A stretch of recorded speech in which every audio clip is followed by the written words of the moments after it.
اب آپ مفتیان کرام کے ساتھ بیٹھیں گے انجینئر صاحب،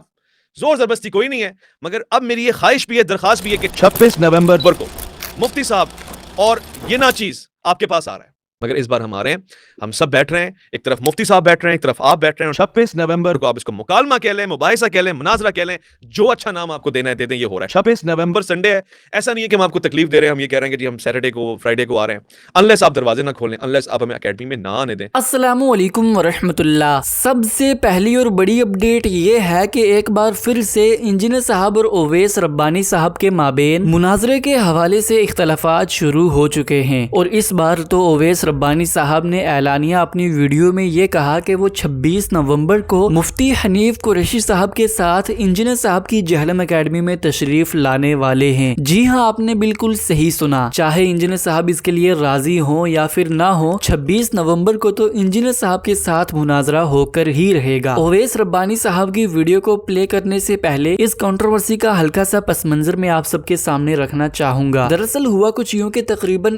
1 مہینے پہلے انجینئر صاحب نے اپنی اس ویڈیو میں ڈاکٹر سلیمان مصباحی صاحب کے 3 سال پرانے آفر کو دہراتے ہوئے یہ کہا کہ اگر ڈاکٹر سلیمان مصباحی صاحب آج بھی جہلم اکیڈمی میں تشریف لانا چاہتے ہیں تو اس کے لیے انجینئر صاحب ابھی بھی اپنی زبان پر قائم ہیں۔ اس ویڈیو کے منظر عام پر آنے کے بعد اویس ربانی صاحب نے انجینئر صاحب پر یہ اعتراض کیا کہ انجینئر صاحب کا تو یہ اصول تھا کہ وہ صرف فرقوں کے نمائندہ علماء کرام کے ساتھ ہی مناظرہ کریں گے، تو پھر ڈاکٹر سلیمان مصباحی صاحب جیسے کمزور اور جن کے اندر مناظرہ کرنے کی صلاحیت ہی نہیں ہے تو ان کو جہلم اکیڈمی آنے کی دعوت کیوں دے رہے ہیں؟ تو اس پر انجینئر صاحب نے کل رات ہی اویس ربانی صاحب کو یہ جواب دیا تھا کہ مفتی صاحب کے لیے وہ آفر بہت پرانی ہے، اور یہی حرکت کی ہے وہ ہمارے ایک بھائی نے، اویس ربانی نے بھی، اس نے بھی یہی حرکت کی کہ اس نے پکڑ کے پوری ویڈیو بنا دی ہے، ساری غلطی اس سے ہوئی ہے۔ پھر میں نے اسے فون پہ ڈانٹا، میں نے کہا یار تم نے یہ کیا حرکت کی ہے؟ تو وہ کہنے لگا نہیں وہ یہ میرا خیال تھا اس میں سے۔ میں نے کہا یار میں نے پورا خیال کلیئر کیا، تم نے اپنا لقمہ میرے منہ میں کیوں ڈالا ہے؟ میں نے پہلے دن سے یہ بات کی ہوئی ہے کہ ہم ان کے نمائندہ علماء جب تک ان کو ویڈیو میں سرٹیفکیشن نہیں دیتے ہم نہیں بیٹھیں گے۔ جو مصباحی صاحب والا معاملہ تھا اس ویڈیو میں نے اس بات کو ریپیٹ کیا ہے کہ مصباحی صاحب اور مفتی طارق مسعود صاحب یہ 2 بندے ایسے تھے جن سے میں 5-6 سال پہلے ایک کمٹمنٹ کر بیٹھا تھا،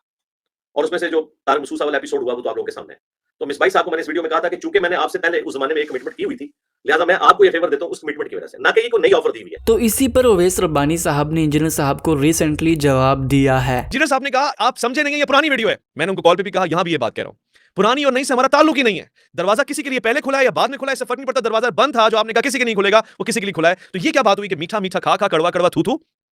یہی ویڈیو آپ کے 10 سال بعد میرے بچے اور میرے بچوں کے بچے دیکھیں گے، بولیں گے مصباحی صاحب کو بلا لیا تھا، وہ پرانی ویڈیو تھی۔ نہ،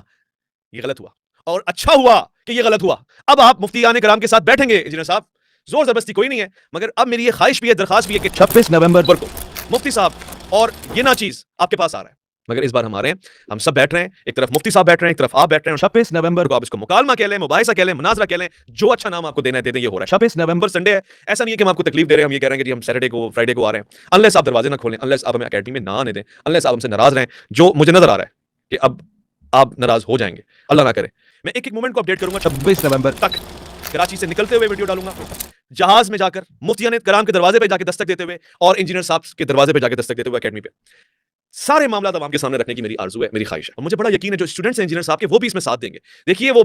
بابا پرستی جسے آپ کہہ رہے تھے نا وہ یہاں نہیں ہونی چاہیے، اور مجھے یقین ہے کہ نہیں ہوگی۔ سچ یہ ہے کہ ساتھ بیٹھنا اب ضروری ہے کیونکہ سلمان صاحب کے لیے رستہ کھلا ہے، مصباحی صاحب کے لیے تو پھر سب کے لیے کھلے، پرانے اور نئی کی کوئی بات نہیں ہے۔ اور سچ یہ ہے کہ مجھ سے بھلے مفتی صاحب ناراض ہو جائیں یا انجینئر صاحب ناراض ہو جائیں، یہ لوگ ان سے اللہ راضی رہے، مگر میں نے پھر بھی اپنے خرچے پہ اپنی زحمتوں پہ اٹھ کے نکل کے جانا ہے اور دروازوں پہ دستک دینی ہے، اور 26 نومبر کو ساتھ بٹھانا ہے۔ اویس ربانی صاحب کی اس ویڈیو کے نیچے انجینئر صاحب کے ہی بہت سے اسٹوڈنٹس نے یہ کمنٹ کیا کہ انجینئر صاحب کو بھی اویس ربانی صاحب کی اس کوشش کو قبول کر لینا چاہیے اور 26 نومبر کو مفتی حنیف قریشی صاحب کے ساتھ مناظرہ کر لینا چاہیے۔ خیر، اس پر آپ تمام بھائیوں کی کیا رائے ہے کمنٹس میں ہمیں ضرور بتائیے۔ یہ تھی پہلی اپڈیٹ، اب بات کرتے ہیں دوسری اپڈیٹ کے بارے میں۔ دوسری اپڈیٹ یہ ہے کہ ریسنٹلی انجینئر صاحب نے حافظ سعید صاحب کے حوالے سے اپنا اوپینین شیئر کیا۔ آخری بات یہ ہے کہ حافظ سعید صاحب سے اتنے اختلافات کے باوجود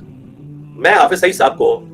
چند ان بڑے مذہبی پیشواؤں میں سمجھتا ہوں جن کی میں دل سے عزت کرتا ہوں۔ اس کے پیچھے ریزن یہ ہے کہ حافظ سعید صاحب نے پاکستان میں کبھی بھی کوئی نان اسٹیٹ ایکٹر والی ایکٹیویٹی پرفارم نہیں کی۔ حافظ سعید صاحب پاکستان کی عوام کے لیے ایک نعمت رہے ہمیشہ۔ حافظ سعید صاحب نے کبھی بھی پاکستان کے خلاف نوجوانوں کو نہیں اکسایا، ہمیشہ انہوں نے سسٹم کے اندر رہ کے اس سسٹم کی بہتری کی بات کی۔ حافظ سعید صاحب نے جو سوشل کام کیا ہے، جن کی تعریف یو این او نے بھی اور باقی انٹرنیشنل اداروں نے بھی کی، فلاح انسانیت کے نام کے اوپر جو بھی ان کی وہ آرگنائزیشن کام کر رہی ہے، اور خصوصاً 2005 کے زلزلے کے بعد جس طریقے سے انہوں نے مساجد کی تعمیر کی، فلائی کاموں میں حصہ لیا، تو وہ ریمارکیبل ان کا کام ہے رہا۔ یہ جہادی جو معاملہ تھا اس میں ہماری پاکستان کی ایجنسیز نے ان کو یوز کیا اور بعد میں ایجنسیز نے یو ٹرن لے لیا، آپ کو پتا ہے FATF کی وجہ سے، اور اس کی وجہ سے تختہ مشق اور قربانی کا بکرا انہوں نے حافظ سعید صاحب کو بنایا، اور حافظ سعید صاحب کو بھی اس وقت ایک قید خانے کی زندگی گزارنی پڑ رہی ہے۔ تو میں تو پرسنلی سمجھتا ہوں کہ حافظ سعید صاحب کو قربانی کا بکرا بنایا گیا۔ تیسری اپڈیٹ یہ ہے کہ ریسنٹلی مفتی فضل ہمدرد صاحب نے اعلانیہ اس بات کا اقرار کیا کہ وہ شیعہ ہیں۔ تو شیعہ کا جو مفہوم ہے شیعہ کا، اگر اس کا مفہوم یہ ہے کہ امام علی علیہ السلام کا شیعہ ہونا، امام علی کی جماعت کا ہونا، امام علی کی پارٹی کا ہونا، واللہ باللہ میں فخریہ کہتا ہوں کہ میں شیعہ ہوں۔ اس معنی میں ہر مسلمان کو شیعہ ہونا چاہیے، میں شیعہ ہوں۔ اور یہ جو گواہی دی جاتی ہے امام علی علیہ السلام کے ولی ہونے کی، کیا کوئی سنی سے انکار کر سکتا ہے؟ اشہد ان علی ولی اللہ، میں اس بات کی گواہی دیتا ہوں ببانگ دوہل کہ علی اللہ کے ولی ہیں۔ کسی مسلمان کو انکار ہے اس علی کے اللہ کے ولی ہونے سے؟